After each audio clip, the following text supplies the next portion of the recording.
Madam Deputy Speaker, and with permission, I would like to make a statement about the government's world-leading migration and economic development partnership with Rwanda.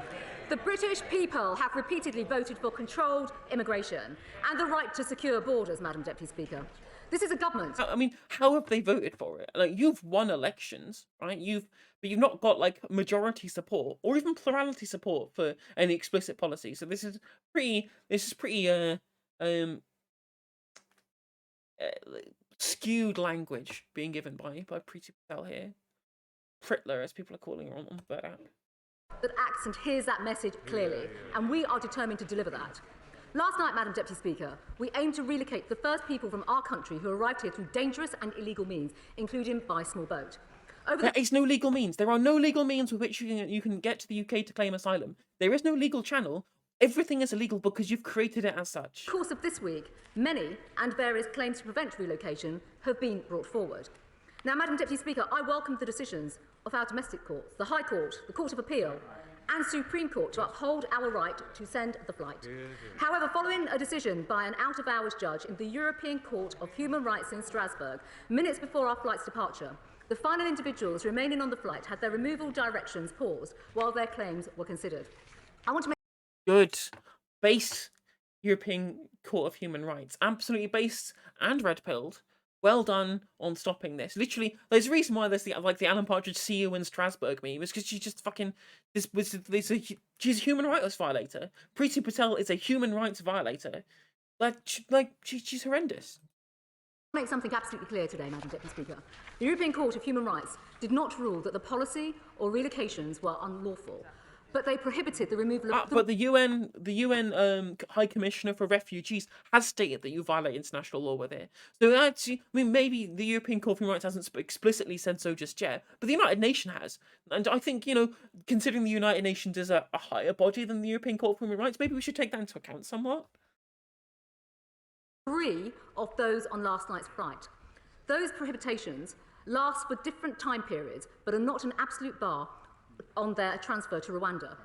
Anyone who's been ordered to be released by the courts will be tagged while we continue to progress their relocation.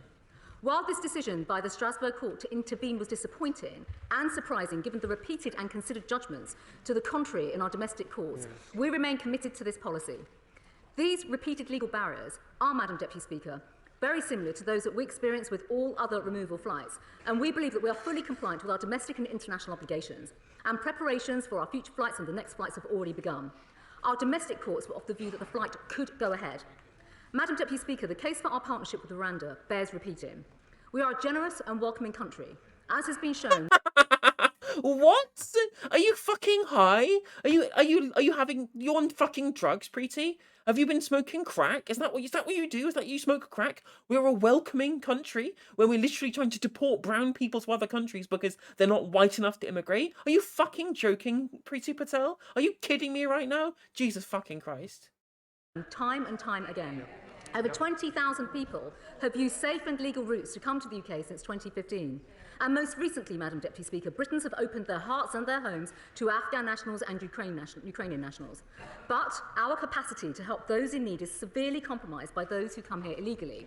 And as we've discussed in this House many, many times, who seek to jump the queue because they can afford to pay the people smugglers. It is illegal. It is not necessary because... As I've said previously, the people smugglers exist because you have not given people proper legal channels with which they can come here and claim asylum. You've explicitly made every single possible route illegal deliberately so that you can explicitly harangue these people as being illegitimate, so then you have an excuse with which to deport them to Rwanda. It is utterly obscene. It's repugnant. It is rancid. It is human rights abuses. It is international. It breaks international law, as has been said by the United Nations. Right, the High Commissioner for Refugees of the United Nations has explicitly said you are breaking international law. This is absolutely repulsive. They are coming from other safe countries. It is not fair either on those who play by the rules or on the British taxpayers who have to foot this bill. We cannot keep on spending nearly £5 million a day on accommodation, including that of hotels. We cannot accept this intolerable... You're spending £500,000 plus all of the additional fees to be able to spend on whatever fucking partnership that you've developed with Rwanda on this specific policy. If your concern was saving money, it would be cheaper to house them in the United Kingdom and then put them into work and have them contribute to the economy after the year in which that they've been you considered as an asylum seeker, right? It's almost like this idea of the cost of the immigrants is just a massive smokescreen that you have specifically so that you can try and make a differentiation between the legitimate Ukrainian refugees and the illegitimate brown refugees, because this is all it is. It's deliberately done to try and separate out the good white people from the bad brown people. It's racism. It's explicit. That's all it is racism. Pressure on public services and local communities. It makes us less safe as the public services that you defunded. Nation, because those who come here illegally do not have the regularised checks or even the regularised status. And because evil people smuggling gangs use the proceeds of their ill-gotten gains to fund other appalling crimes that undermine the security of our country. Yeah, literally, our own Home Office says that it won't save. It will cost us more money than it would theoretically save, right? It's never been about the money. The money is, as I said previously, it is a smokescreen. That's all it is. It's just a smokescreen to detract from the fact that what they're doing is human rights abuses. It is also lethally dangerous for those who are smuggled. People have drowned at sea. Then give them proper legal routes with which to travel across the channel. That's literally it. If you want to be able to get them to the United Kingdom safely, rather than relying on people smugglers, you wouldn't have deliberately made every possible route for them illegal, explicitly so that you could criminalise them to be able to deport them. It's fucking obscene. Suffocated in lorries and perished crossing territories. The humane, decent and moral response to all of this... The fact that she's trying to position herself as someone who's trying to be humane and responsible here is disgusting. It is utterly fucking repulsive. She is unironically a fascist, right? I don't try like using that word about specific people. I'll talk about like the growing sentiment of fascism because it's, again, downwind of people's material conditions, right? Because the reason this is happening, right? The reason why there are so many things like this being done by the Conservative government, not just because they are the Tories, so they are innately racist by the situation of them being conservatives, because they are, because Tories are racists. That's just how they have always ever worked since time immemorial, right? But it's not just racism. They understand that the neoliberal capitalism they've propped up for a very long time is failing. It's failing in front of people's eyes, and people aren't getting the benefits, right? We're seeing huge swathes of changing amongst younger demographics away from the capitalist dream that we were sold for years and years and years. They understand this is collapsing not just in the UK but globally as well, as we look at the impacts of capitalism on climate change, etc., etc. Right? They know that it's collapsing, and so there's this explicit use of which that big business and corporations will use the power invested in governments to try and create policies that focus people's minds away from changing the economic system to their benefit to finding a scapegoat to blame. This is exactly why Lenin said that fascism is capitalism in decay, because this is what's happening. They're watching the decay of capitalism in front of their eyes, and they're using policies like the Rwanda policy to demonize a minority to create a scapegoat to blame the failures of capitalism on. This is exactly what happened in the Weimar Republic, right?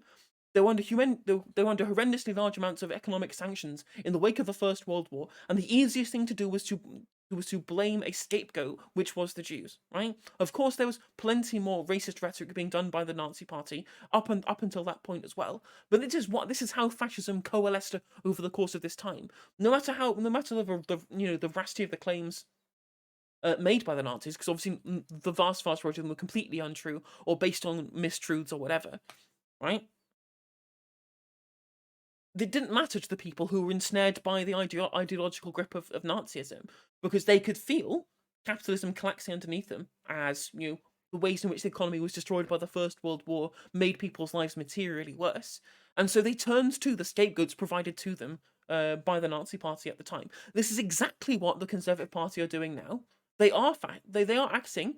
They are helping breed the grounds of fascism, and the person at the head of this is Priti Patel, and she is a fascist. I mean, she's partners with Narendra Modi, who is also a fascist. Like, the Hindutva is a fascist movement. I will happily fucking say that on my stream. Do not give a shit. Fucking come at me, a BJP.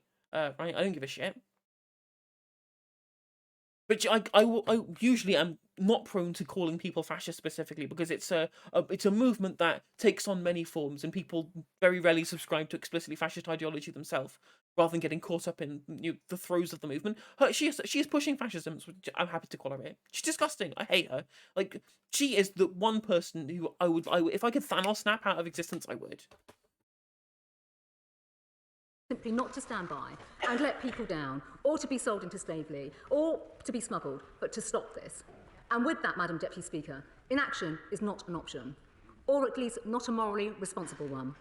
This is, as I've said repeatedly, a complex, long-standing... A morally responsible thing to do would be give people proper legal routes with which they could cross the channel to be able to claim asylum here legally. Like, anyone who had even the barest fucking nugget of human compassion might do, bring them over. Like, that's why Mare Nostrum worked. That's why Mare Nostrum worked in the Mediterranean, to bring people over to Italy to save their lives. Like, collectively millions of pounds of millions of dollars, I guess, or euros, were spent in Europe to be able to save these people's lives. And then they moved over to Europe and then contributing to economy, contributing to society, being productive members of the public, right?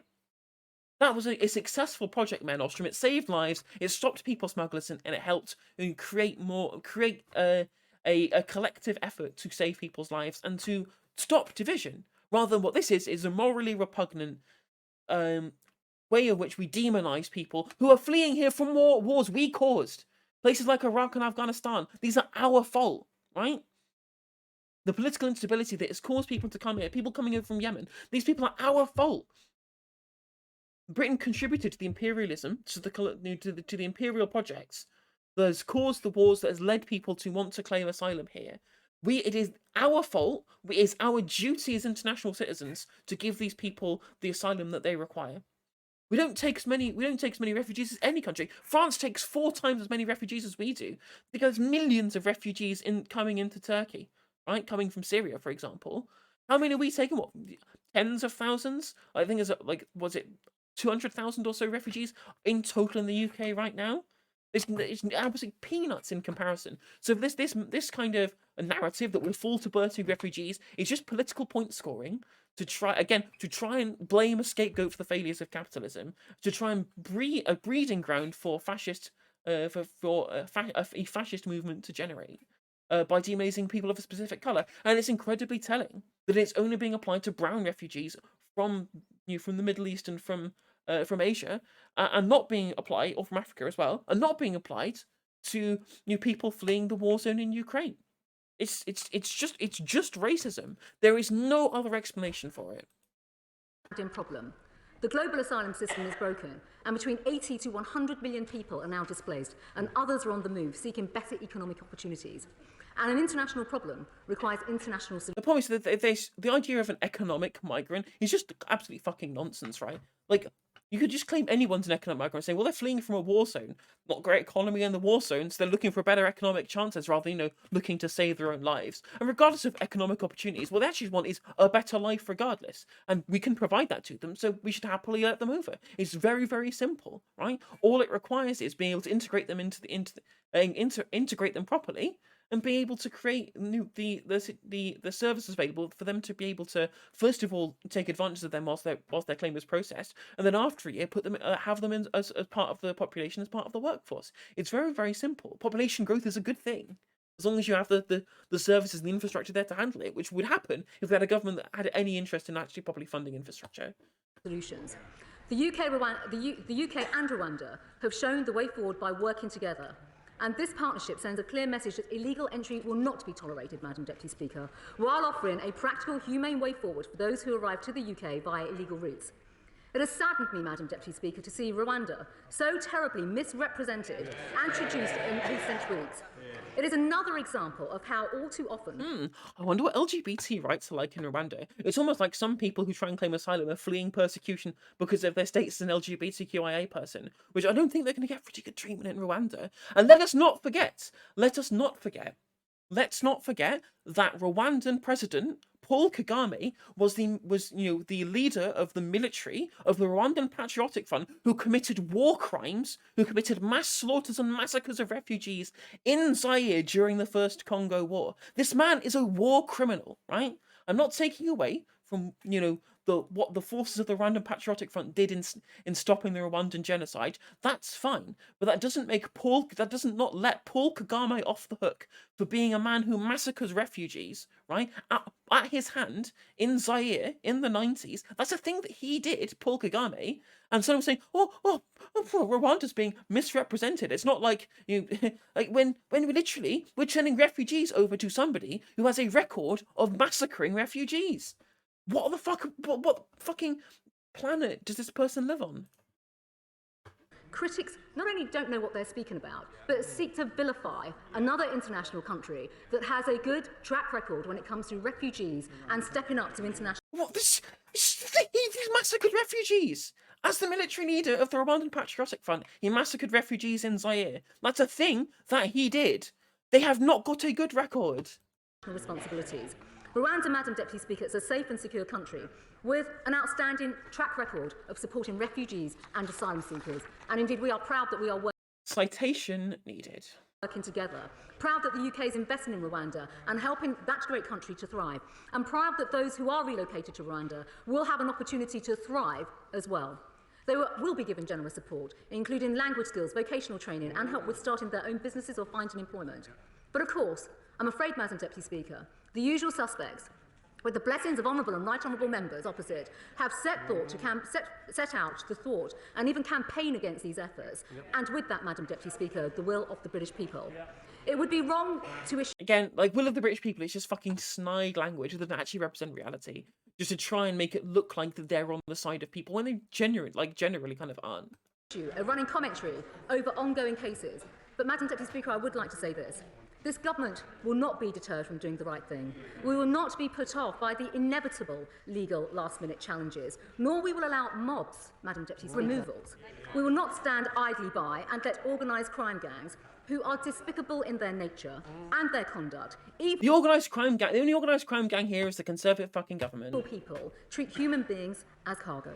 We will not accept that we have no right to control... You're the one shipping them off to another country. How does can she not see her own cognitive dissonance? All our borders, Madam Deputy Speaker. We will do everything necessary to keep this country safe, and we will continue our long and proud tradition of helping those in genuine need. Now, many of us have met refugees, both abroad and on British soil, and listened to the stories that are quite frankly chilling and heartbreaking. But of course it suits the benches opposite to pretend that this side of the House doesn't care. But Madam Deputy Speaker, as you referred to in the earlier point of order, on this side of the House, such accusations are a grotesque slur. And let me tell you... And also, it's funny, right, that they talk about the grotesque slurs from the other side of the benches. It's funny they talk about that, when it's literally, Keir Starmer has not condemned it for being a racist policy, has not even his own spokesperson hasn't even confirmed nor denied whether they would circumvent that policy in future. Keir Starmer is such a he guy's a human rights lawyer. Keir Starmer is a human rights lawyer who will not stick up for human rights in the face of the most egregious and absurd and ridiculous fucking outrageously rancid racist policy that I've heard in fucking decades from, like, in the entirety of the time that the Conservatives have been in power. This is literally the most racist policy that they've done. And he, as a human rights lawyer, will not stand up in the face of a government that's committing human rights abuses. Him and Yvette Cooper were just going on and saying, "Oh, well, it's not workable. Oh, it's this policy of overseas concentration camps for asylum processing that's violating international law. Well, it's not practical. It's not cost effective. How about talk about the fact that it's fucking disgusting human rights abuses? Jesus, this is the fucking surreal idea that we have. Keir Starmer hasn't tweeted not a single tweet with word Rwanda in the entirety of history on Twitter, right?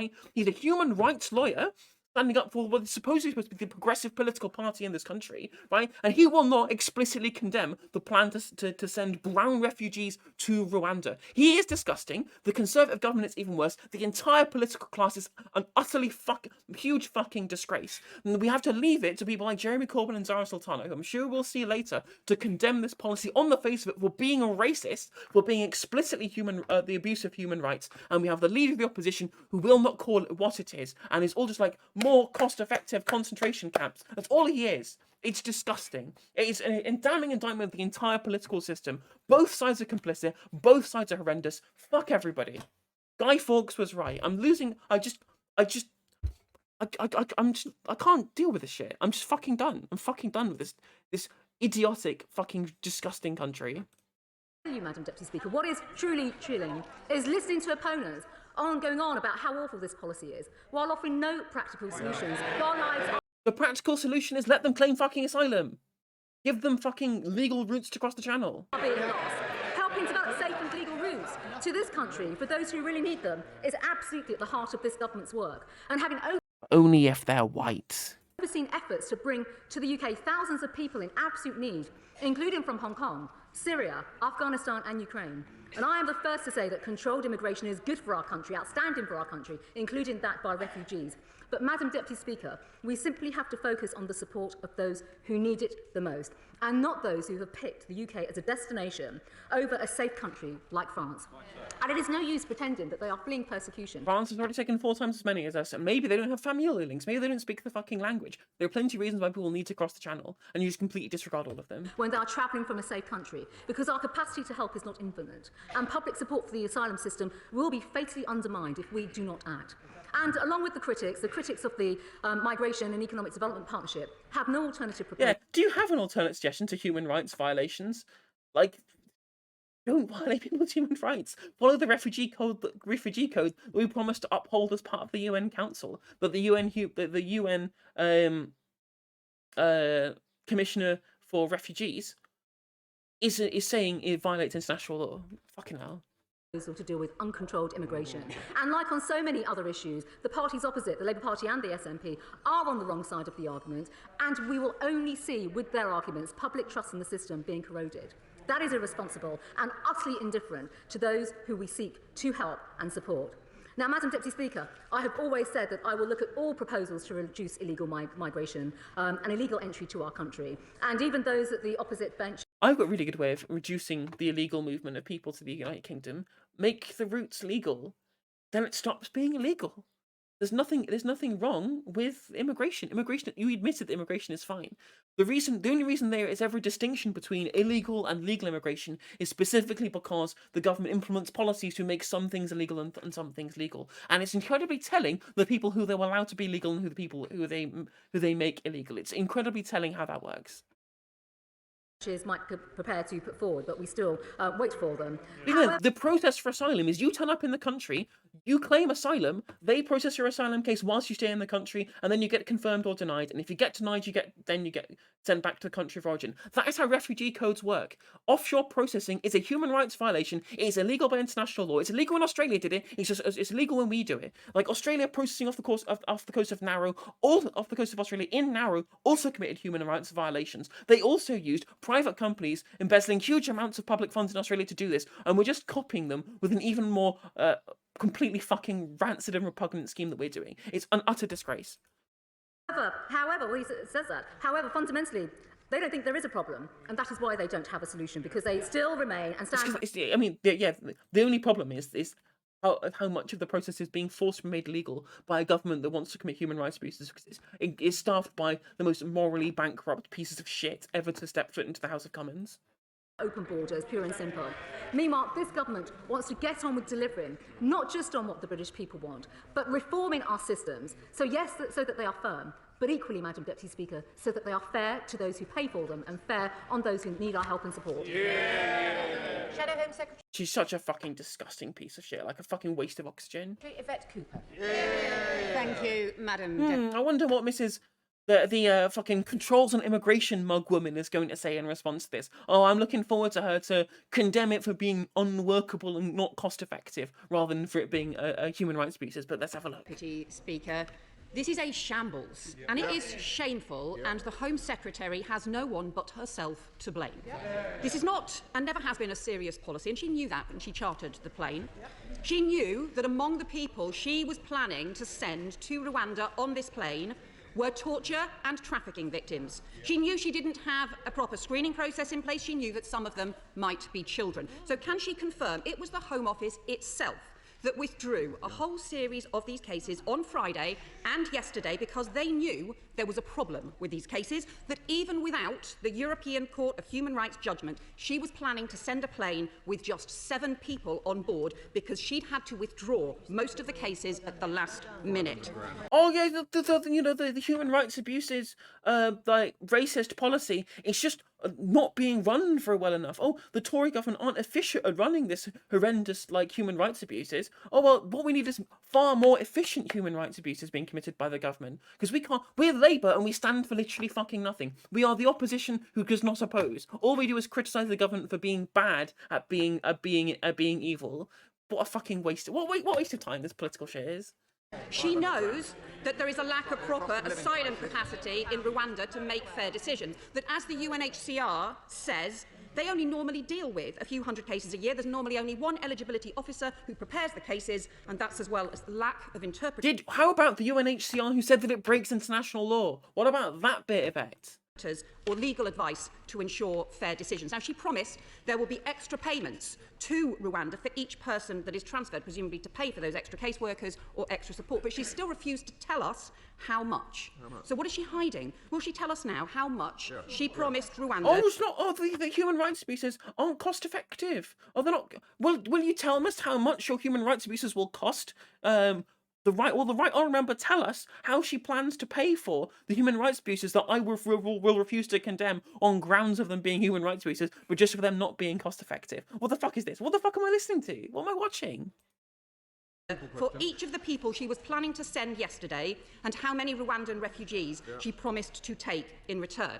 She knows that serious concerns have been raised about Rwandan restrictions on political freedom, on the treatment of people who are LGBT, on the fact that 12 refugees were shot by the authorities in 2018 for protesting against food cuts, on the fact that there have been Afghan and Syrian asylum seekers returned by Rwanda, and she knows that none of those concerns have been addressed. She knows too that the policy will not work.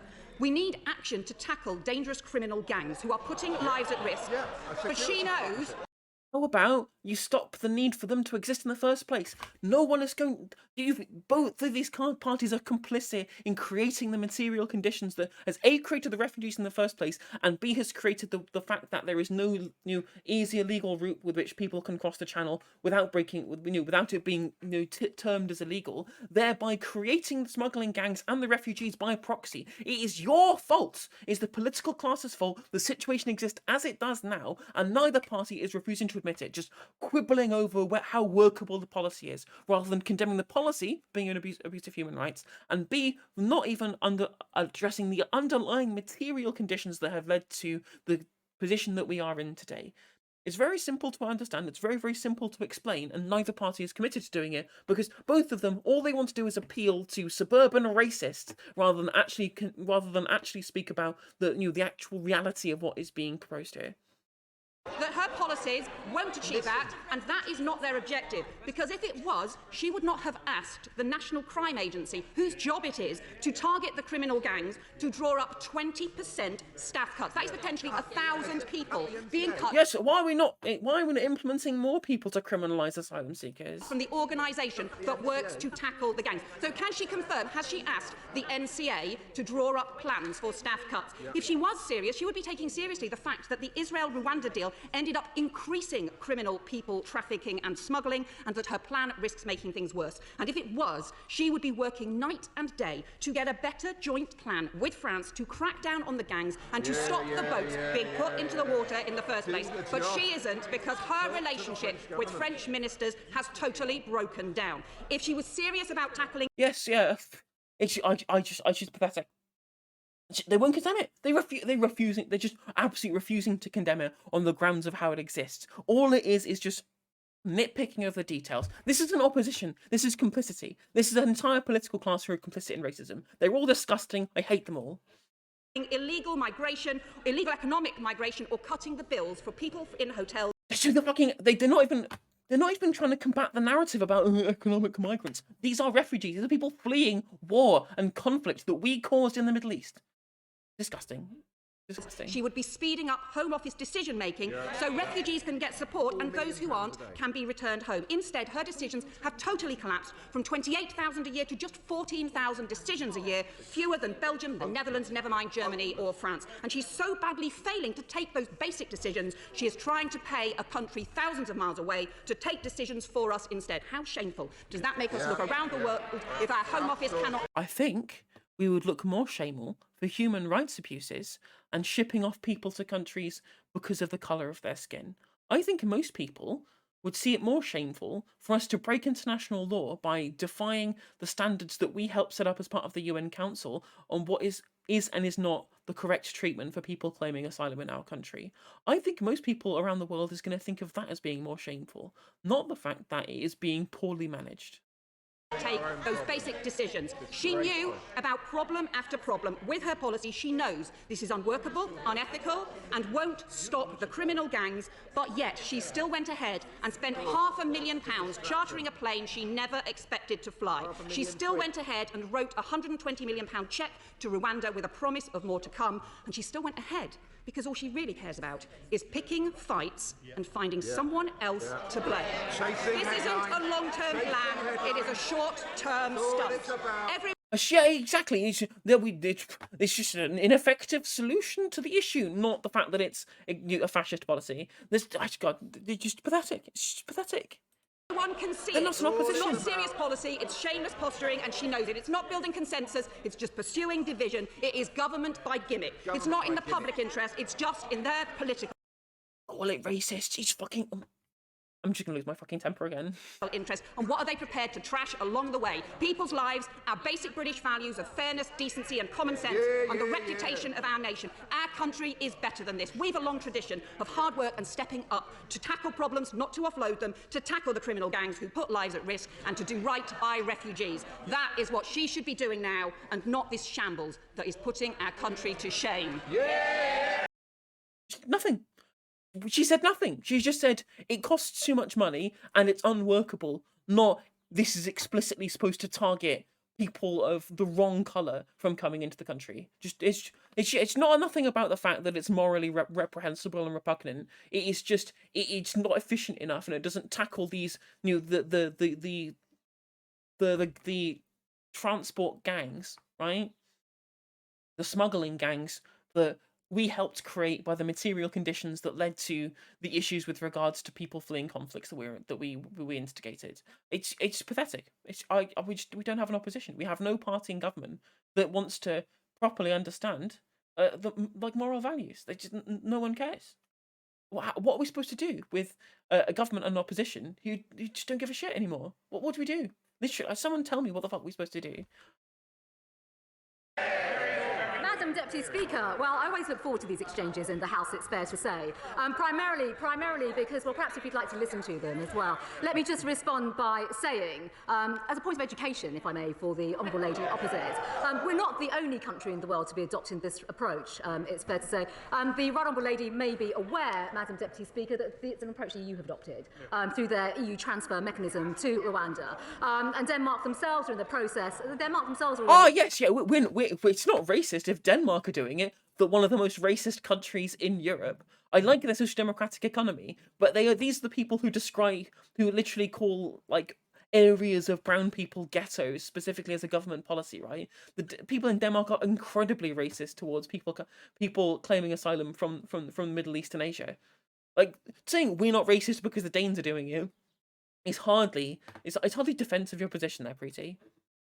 In the process of looking at this. But she raises a number of points which are also factually incorrect. I'll come to you shortly, if you don't mind. That the purpose of the work that we are doing is absolutely, Madam Deputy Speaker, to break the business model of the people smugglers. And it's a shame, actually, that the party... Get rid of their incentive. Get rid of their material incentive to exist. Like, you created that material incentive with your own policy prescriptions. These smuggling gangs are your own fault. The opposite, run down the National Crime Agency, because actually, again, calm down a second, because actually it's the UK intelligence community that are working together, tackling the people smugglers upstream, along with the way in which we invest in upstream programmes to tackle the people smugglers. But Madam Deputy Speaker, I've got more to say on this, of course, because the members opposite keep speaking about asylum seekers that have travelled from Iran, Iraq and other countries. But of course, they've come from France, Madam Deputy Speaker. I say country. They haven't come from Iraq. They've come from France. In the same way, the lady opposite says... Well, they have come from countries fleeing wars that we started, and then are fleeing through France to get to the United Kingdom because they might have family connections or they might speak the language. That is why France have already taken in 4 times as many than we have. It is our job to help join that up, right? They come from Syria. They come from France. They pay people smugglers, and they don't claim that it's immoral to send people back. It is our It's our duty as a country to accept people because we are a safe country. That is part of the UN Convention on Human Rights. We need to be able to continue to do that because that's a process that we helped draw up as part of the UN Council. Not doing that is a violation of human rights, as has been said by the Commissioner for the United Nations on the human rights of refugees. It's very, very simple. Saying, oh, they came in France, tough shit. They don't have to stay in France. And France has already taken far more than we have, right? The European countries where their claims can be considered there. It is literally, Madam Deputy Speaker, the logic of the opposition. It's always someone else's problem for this government, isn't it? To be that Rwanda is a wonderful country, good enough to host. It's France's problem, it's Rwanda's problem, it's Turkey's problem. It's never our problem, is it? Because we shouldn't have to deal with the dirty brown people that we just like coming over. That's all it is. National summits and world dignitaries, but not for people to be relocated there, as our global partnership has demonstrated. And they know that people are dying in the Channel, but they simply do not have a single workable solution between them. And they are choosing sides here, while this government is committed to pioneering a way forward. And of course, the party opposite are now clutching at straws when they come to speaking about money. But of course, you cannot put a price on lives that are lost. And we believe in saving lives and breaking the people smuggling model. And of course, Madam Deputy Speaker, when it comes to the And then get rid of the conditions that create the smugglers in the first place. the legal claims that I think the Honourable True. Conservatives don't care about human rights, just property rights. Very true, DBC. lady was referring to, pre-action protocol, NRM claims. I do not remember the lady opposite, the Shadow Home Secretary, making these points in this sort of synthetic hypothetical rage when she occupied the seat in a previous Labour government where they brought in acts and powers and passed the 1999 Act, the 2002 Act, the 2004 Act, basically to remove people with no legal basis to be in this country. And these... Yeah, it's funny how we have a Home Secretary who's... I think your principle is correct here. It is synthetic rage because Yvette Cooper doesn't care. She was the one with the controls and immigration mugs. She set up she helped set up a bunch of these things that are just as inhumane policies the Conservatives do, because New Labour are complicit, as I've been saying this entire time, are just complicit. That's why the only attacks that she's making are on grounds of its workability and not on the fact that it's the morally questionable nature of the policy that's being proposed. She has no opposition. Are the same powers that we are using to remove individuals with no legal right to be in these countries. And of course, these are exactly the same powers that only recently and again today she was saying that could be used if we hadn't left the EU. And yet again, the Honourable Lady, the party opposite, talks about the policy being unworkable and extortionate, but it can't be both, because clearly we have said from the outset that this is a partnership based on working with Rwanda. And if I may, Madam Deputy Speaker, there is nothing more humane than turning a blind eye to those that are being smuggled, not just across the Channel, but also in lorries. And we have a global collective responsibility to work with international partners, which clearly the party opposite have shut the door firmly on doing. I could just say a bunch of things I've said already, but I don't think we'll get us any further. Mike Penning. Madam Deputy Speaker, can I say from the outset that I know the Shadow Secretary of State very well, and she's much better than some of those comments that she came out with today. Much better. What I say to the Home Secretary, this country has, and as a child I was in school when people came from Vietnam and from Hong Kong previously and from Africa. But this is different. This Parliament is supreme. Our courts have said this is right. This is what the British people wanted us to do. Control immigration, come across in those boats. So how is it right that this court is overruled, all of our courts, and this Parliament? My honourable friend, Madam Deputy Speaker, makes some very, very important points, first of all. He speaks to the generosity of our country, and I stand by that. And I think this government's record speaks very, very strongly in terms of supporting people from Afghanistan, Syria, Hong Kong, Ukraine, and the hundreds of thousands of people that we have supported. And he rightly, Madam Deputy Speaker, speaks about our domestic courts in the same way in which I referred to in my statements. And I think it is important to say that, and to note that the courts have not challenged the legality of our policy. And in fact, Madam Deputy Speaker, I'd like to take this moment to do something that the party opposites will not do, which is pay tribute to our officials in the Home Office, both in country and here, that have worked on developing the country programme. I would like to pay tribute to the lifeboat associations off the South Coast, who have explicitly refused to do what the government has asked them and has saved people's lives and has made sure that people are taken to shore in relative safety when their lives are at risk in the Channel. Those people we should really be paying tribute to. evidencing the legalities of the policy, but also the way we work with Rwanda, actually, as a country in terms of their own capability and capacity to house people. And these arguments have been challenged in the courts, and they've been well heard in the courts. If I may just make one final point, though, what is concerning, of course, is that our domestic courts have been very, very transparent in their decision-making and the way in which they've communicated their verdicts from the High Court, Supreme Court, and also the Court of Appeal, Madam Deputy Speaker. It is concerning, obviously, about the opaque nature in which last night's appeal was. I mean, I could do the law, what are you, a fucking liberal comment, but I think we're well past that at this point. I don't give a shit what our courts have to say about this issue when it is contrary to the refugee legislation that we agreed to as part of the UN Council. As simple as that. We made an agreement, and then also, even if we had made an agreement, it's still morally repugnant. You can make a moral claim about this, regardless of what anyone says, whether it's the UN or the ECHR or the British courts or either party in government, right? It doesn't matter what these people say about the legality of it. We can claim it to be morally reprehensible based upon your own moral philosophy, because I will do. It's bad. It's immoral. I'm sorry, there's no utility. Was conducted by the European Court of Human Rights in the way in which they informed the UK government around one individual. And of course it's right that we spend time now going back to that court to actually get the grounds upon which they made their decision. SNP spokesperson, Stuart C. McDonald. Thank you, Madam Deputy Speaker. My party continues to deplore this unworkable, illegal and immoral policy, and it does nothing to stop smugglers, and it inflicts serious harm on victims despite the Home Secretary's cloud cuckoo land description of it. So we wholeheartedly welcome the cancellation of this flight, and we condemn the reckless approach that the Home Secretary has taken to taxpayers' money and, more importantly, to the rule of law.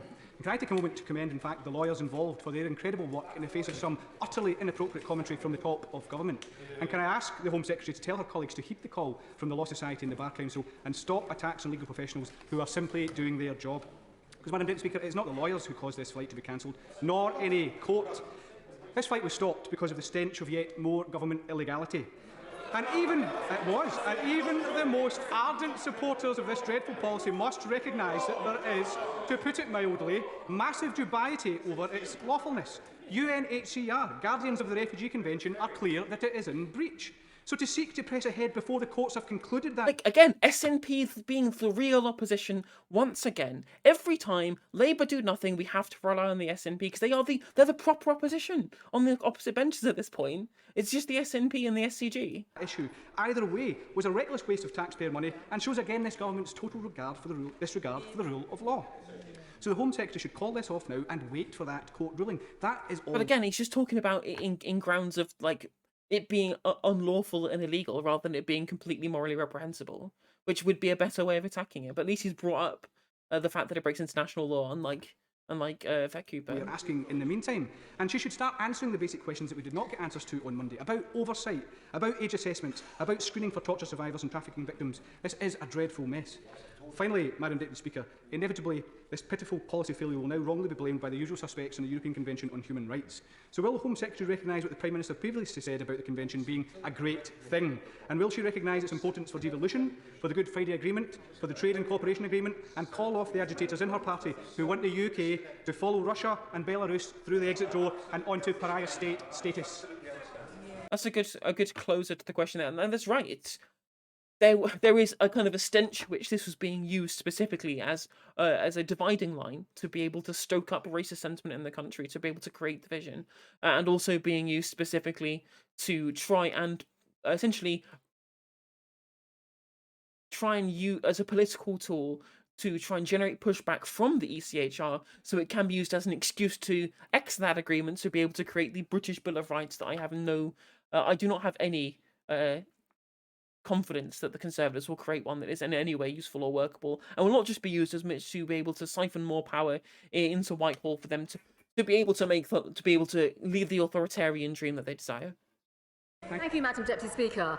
Well, as ever, and I think tone is important, actually, if I may say so in this debate, we respectfully disagree with the honourable gentleman and his party wholeheartedly. And that is, Madam Deputy Speaker, as we've heard throughout the debates, on this subject previously, but also on the Nationality and Borders Act as it now is, thanks to the support that we've had from this side of the House to deal with smuggling and trafficking, but actually to change our laws. It's quite clear, Madam Deputy Speaker, that the party opposite would like to see all removals and all deportations, irrespective of their basis, full stop, and that is obviously their policy, and they would... Yes, good. Based and red-pilled, 100%. Let's fucking do it. Bring him over. Happy to have him. Let's fucking go. Do it. Yeah, we better policy than that, quite frankly. Yeah, great. Attacking the good policy there, Precy. Would like open borders. But I think it is important, Madam Deputy Speaker, if I just put on the record, because this is important, that the European Court of Human Rights did not rule that the policy or removals were unlawful. But they actually prohibited the removal of 3 of those on the flight last night. That was at the end. So, and if I may say so, we have asked for that ruling in writing, so we're waiting for that. But those prohibitions are different to the other claims that came up from lawyers very last minute, actually, yesterday.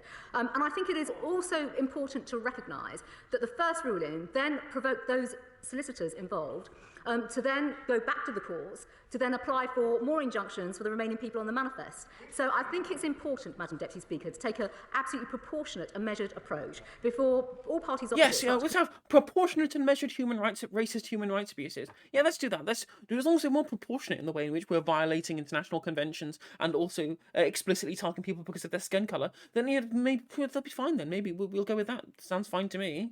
Condemn a policy that actually the courts have not ruled as unlawful. Natalie Elphick. Yeah. Madam Deputy Speaker. God, Natalie Elphick's a fucking demon. She's an absolute fucking ghoul. I despise this woman. She's just so incredibly fucking racist. I absolutely fucking hate Natalie Elphick as well. Last November, I stood on Dover's seafront and I mourned 27 people who were drowned in the English Channel. Of those people who'd been travelling in these small boats, these unseaworthy vessels, 7 were women, 1 was a teenager, and 1 was a 7-year-old child. Your government are to blame. It's their fault that this happened. They're the people who have been able to try to remove the legal routes with which people can take to cross the channel, forcing people to go through people smuggling and to go through these dangerous routes. It's your government's fault. You created the material conditions by which this is happening, and you're trying to turn on the waterworks to try and blame the other side of the benches for not implementing policies to properly disincentivize them coming over when it's the incentives that your government created in power. Fuck. In addition, up to 166 people are feared to have lost their lives or are missing across the channel. Using these people's deaths for such fucking disgusting political point scoring is absolutely abhorrent. She should be absolutely ashamed of herself. Who were safe already. They were safe in France. Overnight, many of my constituents have got in touch with me. They are anguished at developments that have occurred to stop effective action to tackle the crossings. Can I urge my right honourable friend to continue to do everything possible to bring an end to these dangers? I hate these people. These are lower than vermin to me. Send them all. If I get into power, these people are all going to go in fucking labour camps. Every single day I become more of a Stalinist. I can understand why the gulags happened at the end. If this is the way that fucking the bourgeois treat people who are desperately seeking some kind of asylum, then quite frankly the gulags are too good for them. Dangerous journeys.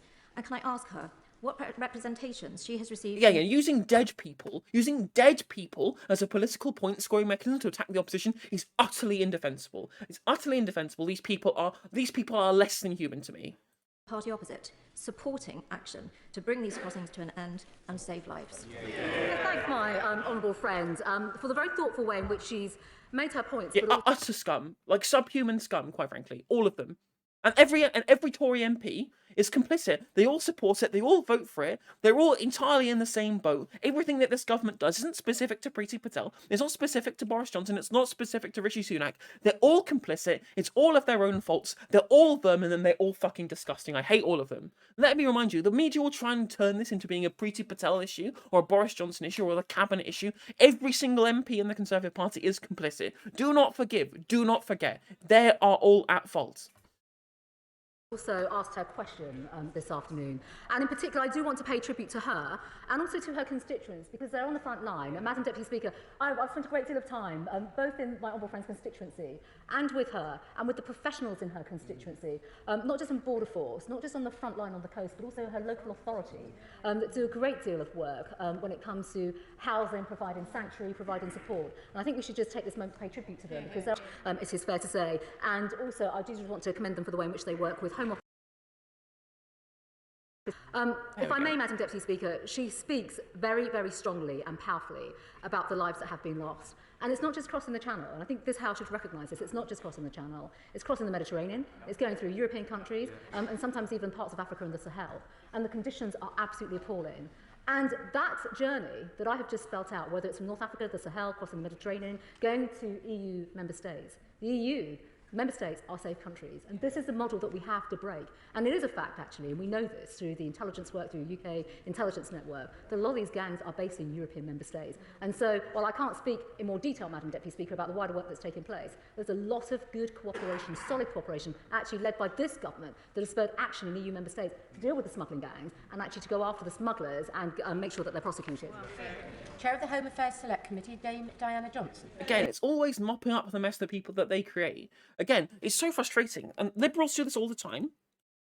Liberals will always do this thing, right? Where if you ever at all try and recognise the material conditions that led to an abhorrent act or something that is which has poor utility, right? If you even mention the material conditions, they will act like you are somehow in favour of that bad thing happening, right? So, for example, you look at 9/11.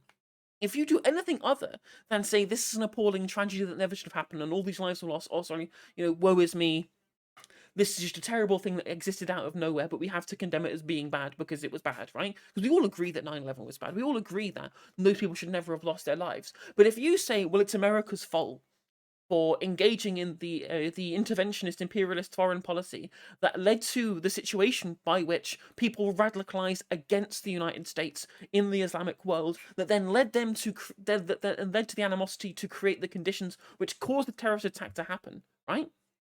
People will say that you are trying to defend 9/11 or defend the terrorists, which is just fucking nonsense. We are just acknowledging the material conditions that lead to a position. So if you say, well, the Conservative government, they create the smuggling gangs by making the material conditions necessary for them to exist, to put people across the Channel, to be able to circumvent the fact that there are no legal routes for them to cross the Channel to be able to claim asylum, then you're backing the smuggling gangs.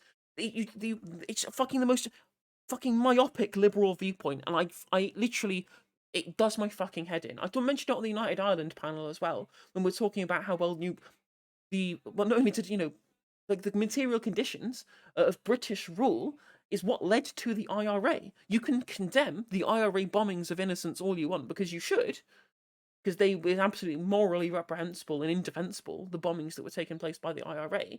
But you can't say, what you can't deny is that the material situations that led to the bombings was created by Britain. If they had not engaged in their imperial project in Ireland, those bombings would never have happened.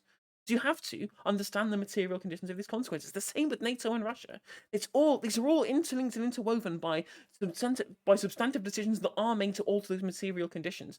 And Liberals refuse to listen to it. It's the most incredibly frustrating worldview, and it does my fucking nut in. Caroline Lucas. Thank you very much, Madam Deputy Speaker. The Home Secretary has the gall to talk about a moral response to this situation. The moral response will be to provide safe and legal routes for those people who are exercising... True and based. God, why is it never Labour that we have to properly respond to these issues? God, Caroline Lucas, I hate to girl boss her, but at least she is, despite the turfery that gets engaged in by the Green Party, she tends to be on the right side of history on most things. Exercising their legal right to seek asylum. This government doesn't even have a basic monitoring and safety process in place for this ugly policy.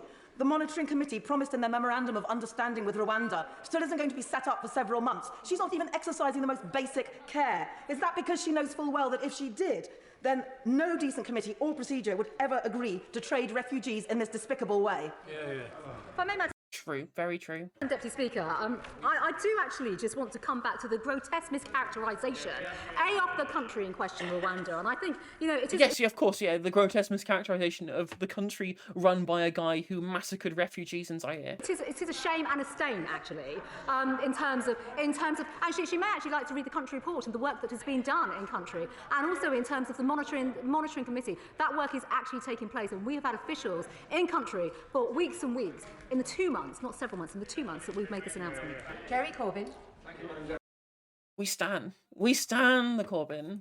Speaker, instead of attacking lawyers who represent desperate and frightened people, attacking courts who give judgment on the European Convention on Human Rights, why can't she just say very clearly that her government supports the European Convention on Human Rights as a protection of the rights of everybody amongst the signatory nations, and that this Rwanda policy is not just a shame, it's an utter disgrace, it's a dereliction of duty, and it's treating desperate people trying to find a place of safety in a difficult world like chattels that can be sent away somewhere else. Isn't this policy just a disgusting example of what this government is really about where human rights are concerned? Madam Deputy Speaker, just if I may, due respect to the right honourable gentleman, we do disagree on many aspects, and in fact we've had debates previously in the House on various issues where we've disagreed on, and he's consistent, if I may say so, he's absolutely consistent in his approach. I do disagree with what she has said about our... It's nice, it's crazy, right? It's crazy that the Conservative Party seem to be treating Corbyn with you know, at least more stature than fucking Keir Starmer is. That literally, Corbyn gets better treatment from the Tories than he does from his own fucking party. Policy, and in light of the fact that we are currently going back to the courts, which is the right thing to do to get their judgments, I'm not going to comment any further on the European Court and their work because I'm in the process of getting that judgment, and that is the right thing to do. Thank you very much. I don't care about you, mate. Does Zara Sultana speak? I know what Zara has to say. There's so many fucking questions.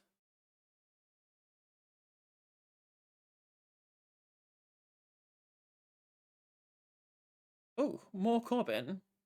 Or is this Grant Shapps? That transformation. I will give way to the right honourable gentleman. Oh, this isn't. It's Preacher Patel's done there. Whatever. Anyway, that is pathetic.